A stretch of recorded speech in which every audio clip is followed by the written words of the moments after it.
최근에 새로운 기독교 패배주의가 성행하고 있습니다. 기독교 패배주의라는 단어를 쓰면 굉장히 어감이 안 좋죠. 우리는 이 단어를 별로 좋아하지 않습니다. 근데 이게 무슨 뜻이냐면 실제 패배를 의미해서 패배주의라고 쓰는 단어가 아니고요.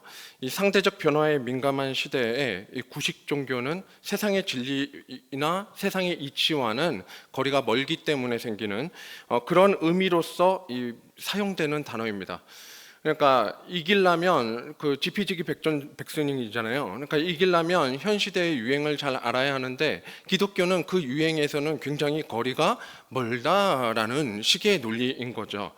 세상에 미치는 영향력과 따라서 파급력이 점점 축소되고 밀리는 현상을 말할 때 이 단어를 사용합니다. 교회의 말씀이 어느 정도나 세상에서 먹힌다라고 여러분은 생각하십니까? 교회에서 말씀을 오늘 들었어요. 1부도 잘 드리고 2부도 들으신 분들도 많고, 그리고 점심 드시고 오늘 오후까지 예배를 드리시면 다 끝나고 나서 여러분은 어디 가서 이 말씀을 전하며 살고 계십니까? 혹은 이 말씀대로 과연 사라지고 있습니까?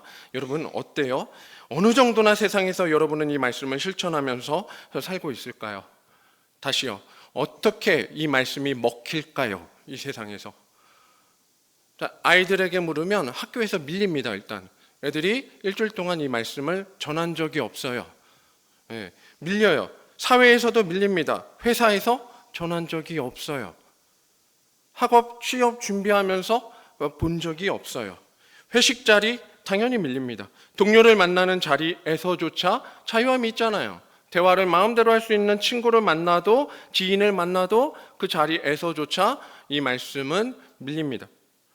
유행에 밀리는 것은 어떻게 보면 그래 그럴 수 있지 라고 말할 수 있는데, 최근 몇 년간 여러분 선풍적인 시장을 차지하고 있는 이 OTT 시장에서, 이 OTT 시장은 하나의 거대한 축입니다. 전 세계를 강타하고 있는 모든 문화의 산물이 그 안에 다 녹아들어가 있다라고 해도 과언이 아니죠. 이걸 멀리하면 안 되는 게, 우리는 이 안에 연구해서 이 안에서 우리의 영향력을 미쳐야 됩니다. 근데 문제는 그 안에 기독교 문화의 숫자는 처참할 정도로 저조합니다. 최근에 OTT 중에서 다윗의 왕국이라는 드라마가 나왔어요. 보신 분 안 계시죠? 기독교인인데도 관심이 없어. 그것도 문제죠. 근데 그 영화도 굉장히 웃겨요. 왜냐하면 선정적이어야 되고, 그리고 상업적이어야 되기 때문에 성경의 내용이 아닙니다. 재해석했어요. 다윗을 완전히 새롭게 재구성했습니다. 골리앗하고.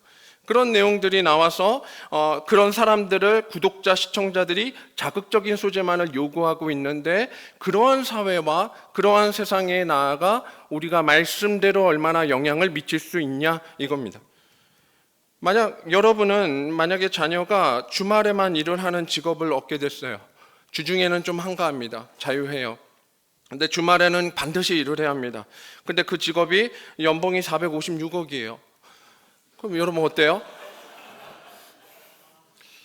여러분은 여러분 자녀 보고 그 직업을 택하라고 할 거예요? 안 돼 라고 단호하게 대처할 거예요? 어떤 선택을 권유할 겁니까? 세죠. 4억도 아니고 4억이어도 쓸 텐데. 자식을 사랑하는 부모일수록 이건 쉽지 않은 선택지라고요. 원래는 사랑하면 할수록 뭐예요? 절대적으로 너는 쥐를 성수해야 돼 라고 가르쳐야 됨에도 불구하고 그 자식이 원할 테니까, 그런 직장에 들어가는 것이 꿈의 직장이라고 생각할 거니까. 그래서 오늘 저와 여러분도 이 단순한 진리를 좀 대입시켜서 질문과 대답을 던져보도록 하겠습니다. 혹시 여러분 중에, 이거는 이제 제가 좀 여쭤봐야 될 부분이에요. 여러분 6.25를 혹시 겪으신 분 계신가요? 여기서 나 6.25를 좀 겪었다. 계세요. 계세요. 못 들은 척하고 계세요. 겪으신 분 좀 계세요? 저희 부모님 세대가 이제, 제가 외할머니 어린 시절에 외할머니한테 이제 6.25에 대해서 궁금해가지고, 할머니 연세를 보니까 6.25 때 열심히 청년이셨던데, 할머니 그때 뭐 했어요? 그러니까 나 시집 가자마자 전쟁 났어. 그래가지고 저희 아버지가 전쟁 중에 나으셨어요. 뭐 그런 식으로. 재밌습니다. 그래 6.25를 겪어보신 분도 계시고 아니면 6.25를 지나면서 보통은 많이들 태어나셨거나 아니면 아주 어린 시절이셔서 기억에는 없으시거나 그러실 거라고 생각해요. 그럼 한 번 더 물을게요. 여러분, 한일 월드컵을 나는 보았다. 한일 월드컵 대한민국에서 대한민국하고 응원해봤다. 손 한번 들어볼까요? 한일 월드컵 혹시 축구도 안 보세요? 한일 월드컵 보셨어요? 안 보신 분은 거의 없죠. 특히 대한민국에서 했는데 안 보면 이건 뭐 거의 검증을 해야 돼요. 아마 2002년에 여기 시청역 광장 우리 이 교회 근처에서도 엄청난 열기와 함성이 있었던 것 같아요. 저는 하필 그때 군대에 있어가지고 그 군대에서 취사장에서 같이 응원을 했었습니다. 응원하다가 골 먹히면 선임한테 혼나고 뭐 그랬던 경험이 있어요. 제가 왜 이렇게 두 가지 질문을 하냐면 두 가지의 갭이 약 52년 정도 차이가 납니다. 전쟁이 났던 것과 그리고 한일 월드컵은 52년의 차이가 나요. 엄청난 차이죠. 엄청난 차이인가요? 금방인가요? 제가 할 얘기는 이거죠. 왜냐하면 지금 중고등부 애들 중에 제일 나이 많은 승호야, 너 몇 년생이지? 네, 2007년생입니다. 중고등부 아이들은 지금 이 한일 월드컵이나 6.25나 똑같이 역사적 유물이에요. 옛날 얘기예요.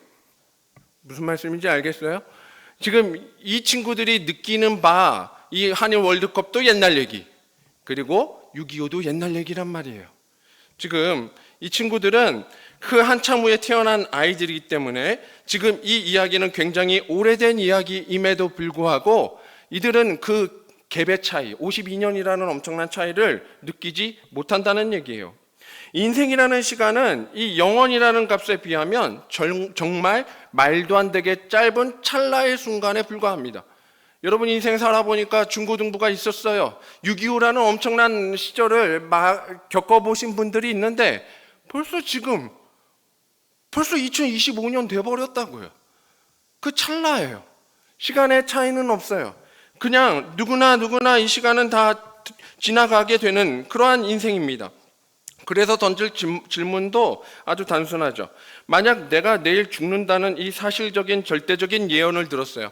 사실적이고 절대적인 나는 내일 죽는구나 라는 신뢰 가치가 굉장히 높은 이야기를 듣게 됐습니다. 찐 소식입니다. 그렇다면 그 죽음에 대한 나의 대처법은 무엇이어야겠는가 라는 질문을 다시 던져보죠.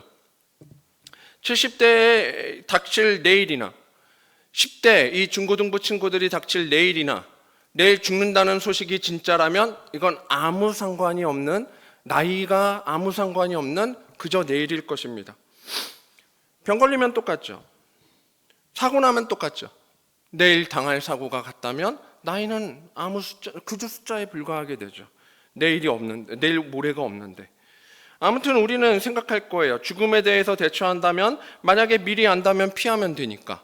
건물이 무너져서 나는 건물에 깔릴 거래.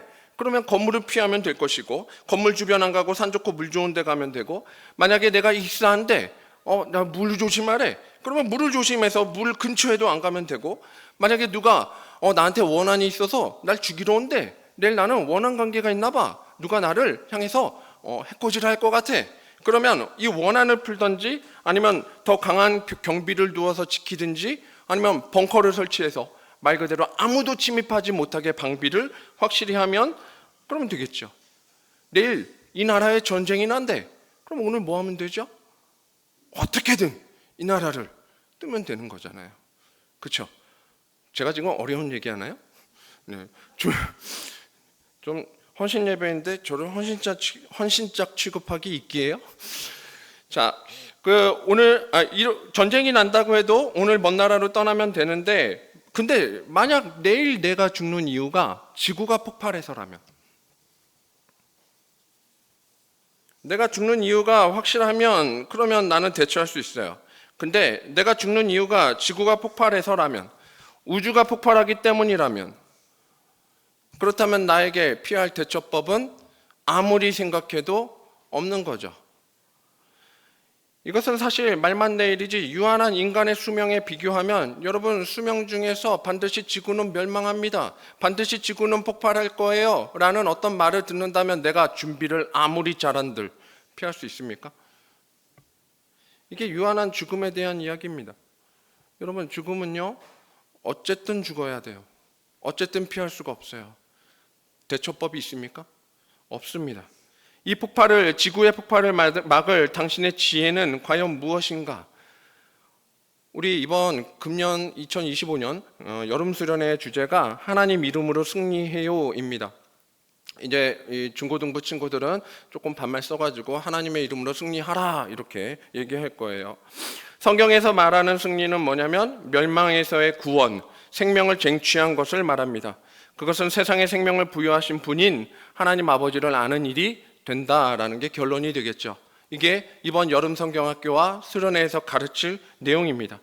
이 세상에서 돈과 건강과 명예와 업적이나 성취를 만약에 다 얻는다 하더라도 그것으로 지구의 폭발을 막을 길은 전혀 없다는 사실이죠.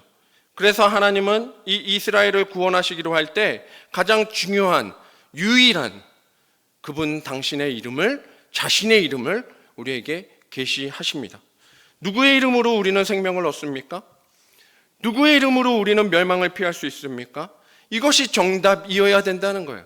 제가 지구 폭발이라고 제법 세게 이야기를 하는데 그 중고등부 친구들 특화예요. 그래 우리는 이 멸망되는 세상에서 당연하지만 오직 주어진 단 하나의 이름으로 이 땅에서 멸망을 피하고 승리할 수 있는 것이죠. 하나님이 주신 이 이름밖에 없다는 사실을 전제로 이 사망에서 생명으로 멸망에서 구원으로 가는 오늘 승리의 공식 두 가지를 잠시 살펴보겠습니다. 첫 번째, 주님의 이름을 제대로 알아야 합니다. 이게 승리의 공식 첫 번째입니다. 세상의 기도는 대상이 다양하죠. 하느님도 부르고 부처님도 부르고 천지신명도 부르고 가끔은 성인도 불러요. 공자왈, 맹자왈 혹은 성모, 성인, 성자 뭐 여러 이름들 불러요. 산신령을 부르는 사람도 있고 구술하면 그 동자신부터 해서 온갖 다양한 신들이 있더라고요.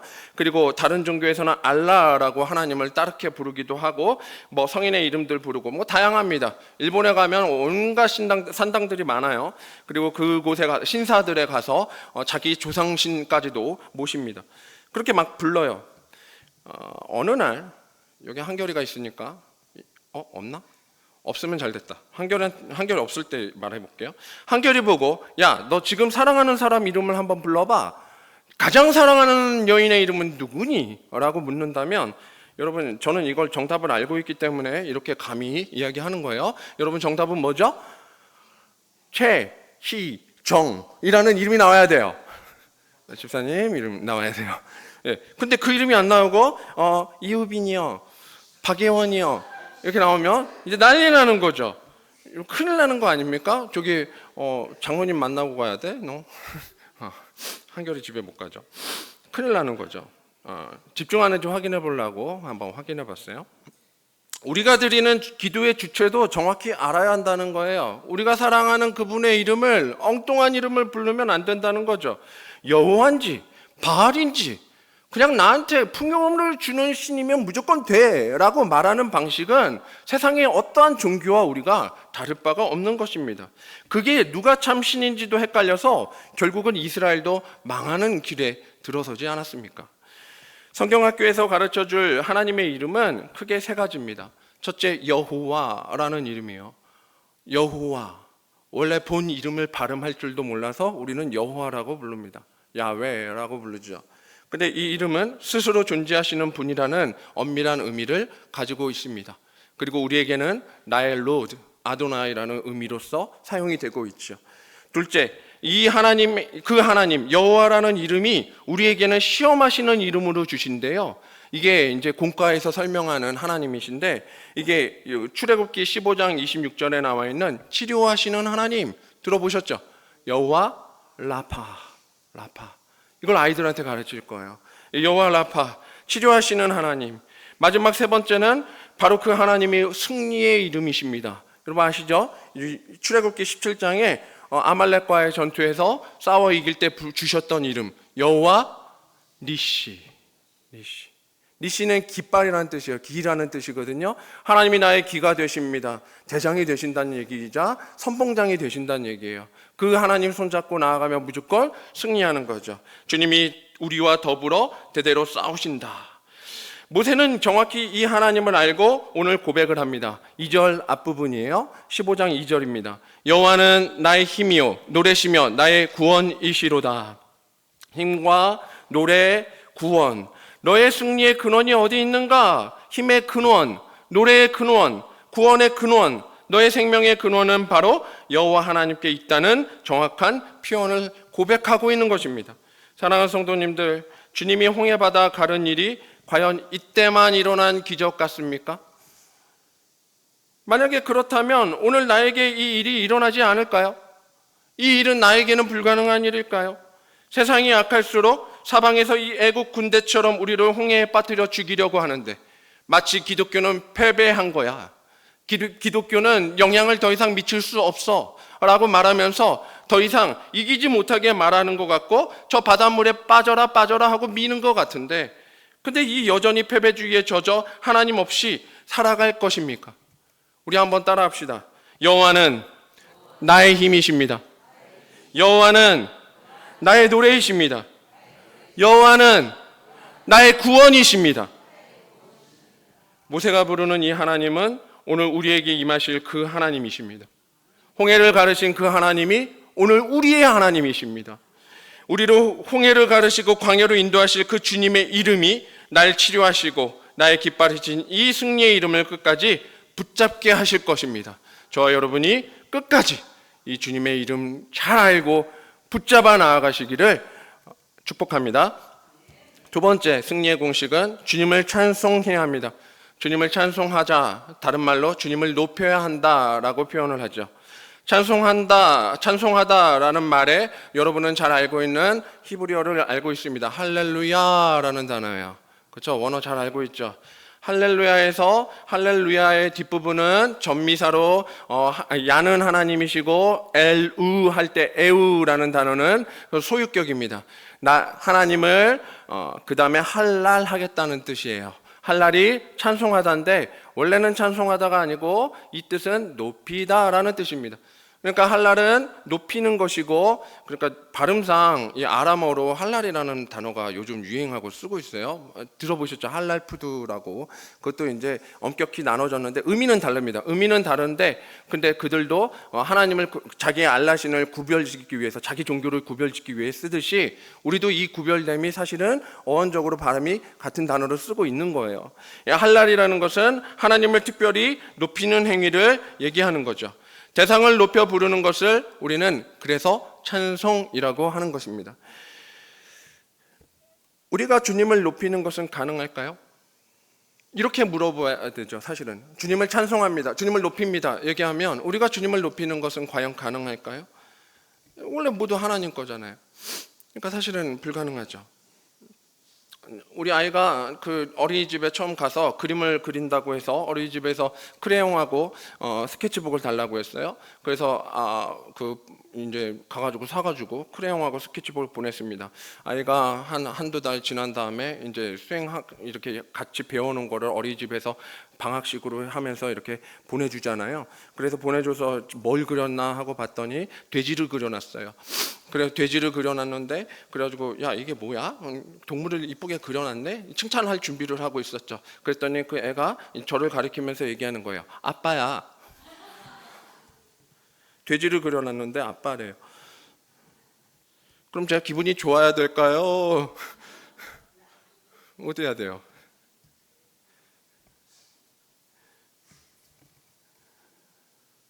크레용하고 스케치북은 제가 사줬단 말이에요.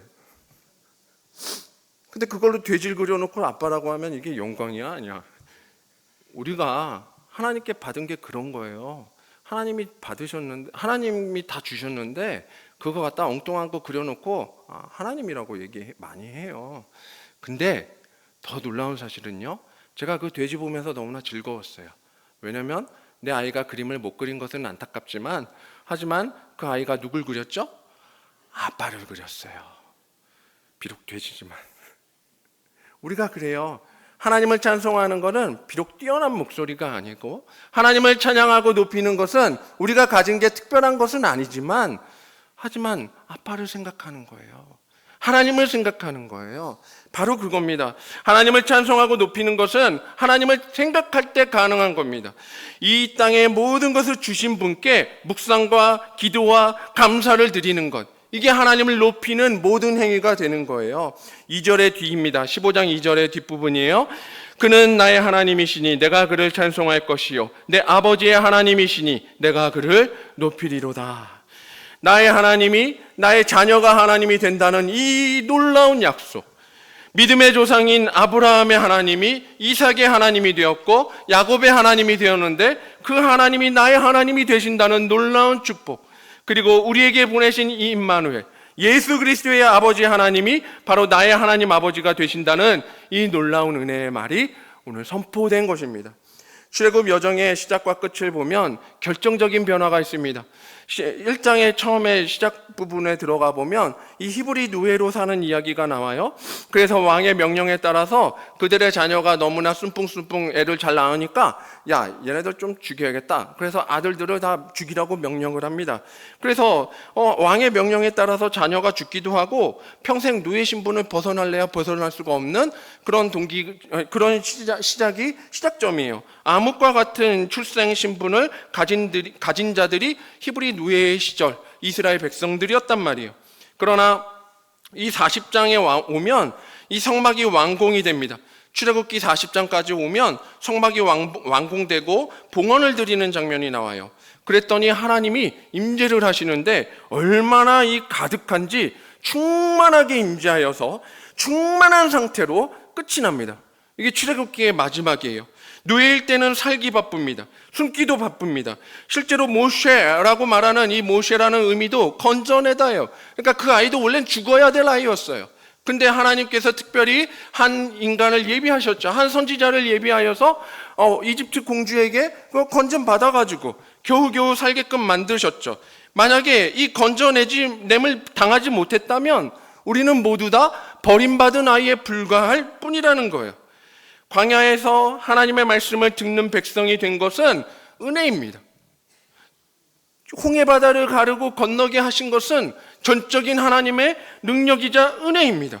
그렇기 때문에 이 하나님 말씀을 듣는 백성이 되어서 이제 승리의 이름이신 하나님이 우리와 동행하신다는 것을 깨닫고 이 진정한 삶의 목적인 노예에서 천국 시민으로 변화된 것을 우리는 먼저 알아야 되는 거예요.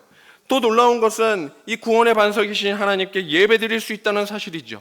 하나님께서 광야를 지나가면서 한 가지 우리에게 율례와 법들을 정하시는데 그 인간법은 다 인간의 생명과 관련된 법이고 하나님 자신을 위해서 세운 법은 바로 성막을 짓고 예배를 드리는 모습이에요.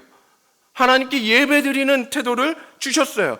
세상의 그 어느 민족도 신에게 어떻게 의식을 치르라고 가르쳐준 신이 없습니다. 어떤 민족도 어떤 신에게 어떤 신도 이렇게 섬겨라 저렇게 섬겨라 말해주는 신이 없어요. 오직 하나님만이 당신이 어떻게 영광 받으실지에 대해서 정확히 표현하고 우리에게 어떻게 드려야 된다라고 철저하게 교육하고 가르치셨어요. 이게 말씀입니다. 우리에게 주신 말씀은 그렇게 뛰어난 책이자 약속인 것이죠. 그러나 이제 그렇기 때문에 우리는 이제 제대로 하나님의 이름을 부르고 제대로 신을 섬길 수 있는 이 방법을 평생 가질 수 있게 된 거예요. 저는 이걸 평생 회원권이라고 말할 거예요. 주님으로 인하여 우리는 평생 회원권을 얻었어요. 예배의 자리에 올 수 있는 이 초대받은 정확한 평생 이용권. 아무도 없는 황량한 광야에서 하나님의 임재가 어떤 변화를 가져올까요? 이 출애굽 백성들은 무려 40년 동안 낮에는 구름 기둥, 밤에는 불기둥이 인도하였고 그들은 단 한 번도 식사를 굶은 적이 없으며 그들의 옷도 한 번도 헤어지지 않았어요. 광야 땅에서 무슨 옷을 사 입었겠어요. 근데 옷이 한 번도 갈아입지도 않았는데 깨끗해. 말도 안 되죠. 광야에서 무슨 40년 동안 병이 안 걸려. 누구세요?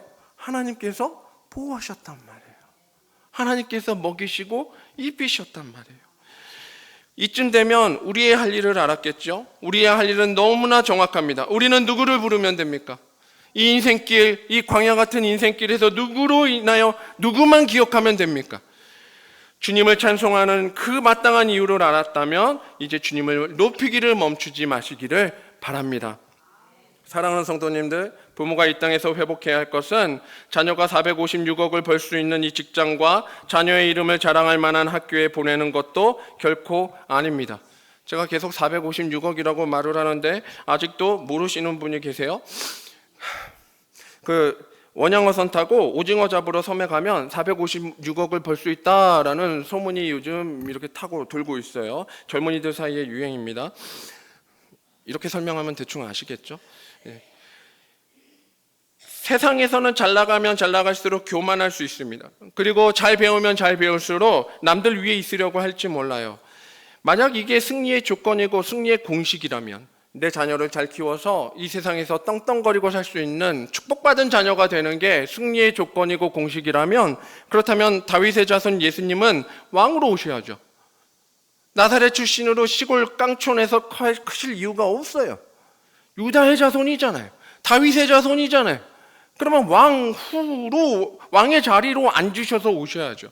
경배할 때 모두가 찬란하게 높이는 자리로 오셔야 된다고요. 근데 예수님이 그러지 않으셨어요. 모두가 무시하는 자리에 왔어요. 그리고 제자는 누구를 뽑아야 돼요? 제일 잘 섬기는 자들이 당시에 바리새인들인데, 율법학자들보다 더 율법을 잘하는 사람이 어디 있어요? 순서대로 뽑으면 되지. 야, 너 인성 그르쳤어. 바울 같은 친구 불러. 하면 된다고요. 그래서 바리새인 중에서 순서 매겨서 뽑으면 돼요. 어떻게 데려다가 말기도 어려운 어부들 가져다가 데려다가 이렇게 가르쳐요? 막 설명을 하면 비유는 못 알아먹어. 제자들이 못 알아먹어서 설명을 또 한 번 더 해야 돼요. 덕분에 우리가 좀 편하긴 합니다. 제자들 몰라. 베드로는 까막눈이에요. 글도 못 써요. 이런 제자들 데려다가 가르쳐야 돼요. 사도 바울을 부르실 때도 그 바울과 좀 타협하면 되잖아요. 방향성 좀 바꾸면 되잖아요. 그래. 바울아, 너 좀 필요해서 불렀어. 너 바리새인들하고 좀 타협해가지고 교회 좀 잘 세워서 유대교랑 민족 대통합 한번 해보자. 이렇게 하면 되잖아요. 방향 좀 틀어서 가르치시면 되죠. 왜 바울을 불렀는데 냅다 유대인들이랑 적이 되게끔 부르셨냐 이거예요. 바리새인 출신으로서 아주 잘할 수 있는 독특한 은사를 가진 사도 바울을 어떻게 그렇게 망가뜨리냐고요. 선교할 수 있는 제목으로 만드는데 세상에 죽어도 이렇게 죽을 뻔한 경험들이 많은 바울을 만드시냐고요. 내 자녀가 잘 되면 참 좋죠. 내 자녀가 잘났으면 참 좋겠죠. 그런데 세상에서 정말 잘 나가다가 지구 폭발을 막을 길이 없어 방황하는 그 내일을 어떻게 가르칠 거예요? 잘나면 잘날수록 내가 폭발을 막을 수 있다고 생각할 건데, 잘나면 잘날수록 내 능력으로 해결하려고 생각할 것인데, 썩어질 것을 소유하면서 그것이 많아지면 많아질수록 미련을 두는 그 어리석은 자에게 임할 심판을 어떻게 피하게 하실 것입니까? 죽으나 사나 주님 전에 데려다 놓으시고 죽으나 사나 주님의 이름으로 살게 하십시오. 교사가 할 일입니다. 그러나 요즘 교사가 할 수 없는 일이기도 합니다. 하고 싶어요. 근데 못해요. 저 지금 이 친구도 억지로 갖다 앉혀놨어요. 근데 오늘 오전에 온 친구 중에 하나가 기어이 도망갔어요. 이게 현실이에요. 근데 억지로라도 앉히고 싶었어요. 와가지고 그래, 너 한 번이라도 축복 받아야지. 너 한 번이라도 목사님께 기도 받아야지. 한 번이라도 와서 주님 전에서 하나님께 헌신을 다짐하면서 기도할 수 있어야지. 이게 아이들이 가져야 할 이 여름의 한방 아닙니까? 근데 더 놀라운 일은 자녀가 수련의 한방에 변화되면 그게 더 이상한 거죠. 그럼 사이비 아닙니까? 한방에 우리 자녀가 확 변화돼가지고 갑자기 어제까지는 빈둥빈둥 놀던 친구가 갑자기 벌떡 일어나가지고 어머니, 아버지, 오늘 예배 늦으시겠습니다. 가시죠. 제가 설거지고 빨래고 다 준비했으니 옷 입으시고 정지하셔서 주일 예배 드리러 가셔야죠. 어머니, 아버지, 제가 용돈을 잘 모아서 지금 헌금까지 다 준비했습니다. 이상하죠. 갑자기 바뀌면. 갑자기 말씀 듣고 갑자기 회심해서 갑자기 방언 터지고 갑자기 철들어서 안 하던 짓 하면 그거야말로 이상한 거죠. 사이비 아닙니까? 우리는 생각해야죠. 계속 적셔야 된다는 걸. 오늘 한방의 수련회가 모든 은혜를 다 줄 것처럼 그렇게 기대하면 실패합니다.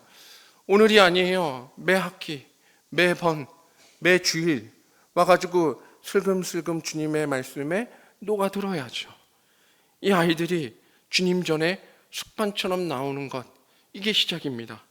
물폭탄이 한 번에 떨어지면 주변이 난리가 나잖아요. 지금 이번 한 주 동안 어떤 난리가 났어요? 지금 그렇게 많은 사람들이 수재민이 되고 힘들어하고 있지 않습니까? 물은 적당히 와야 돼요. 비는 와야 되지만 적당히 와야 돼요. 맞아요. 주님의 사랑이 우리에게 때를 따라 큰 비와 때를 따라 늦은 비를 보내실 거예요. 그때 이 성령의 충만함을 간구하는 이 방학마다 수련회와 성경학교를 보내면서 일회성 포구가 아니라 정말로 주님 앞에 항상 은혜를 간구하는 저와 여러분 되시기를 바랍니다. 사랑하는 성도님들, 학생과 학부모님들 모두 간구합니다. 이번 여름 성경학교와 수련회에 내 자녀가 주님의 이름으로 승리하는 인생을 결단하기를, 저와 여러분이 주님을 늘 찬송하면서 높이기를 간절히 기도합니다. 그리하여 내일을 주님의 이름으로 생명으로 인도받아 멸망을 피할 지혜를 얻는 저와 여러분이 다 되시기를 축복합니다. 기도하겠습니다.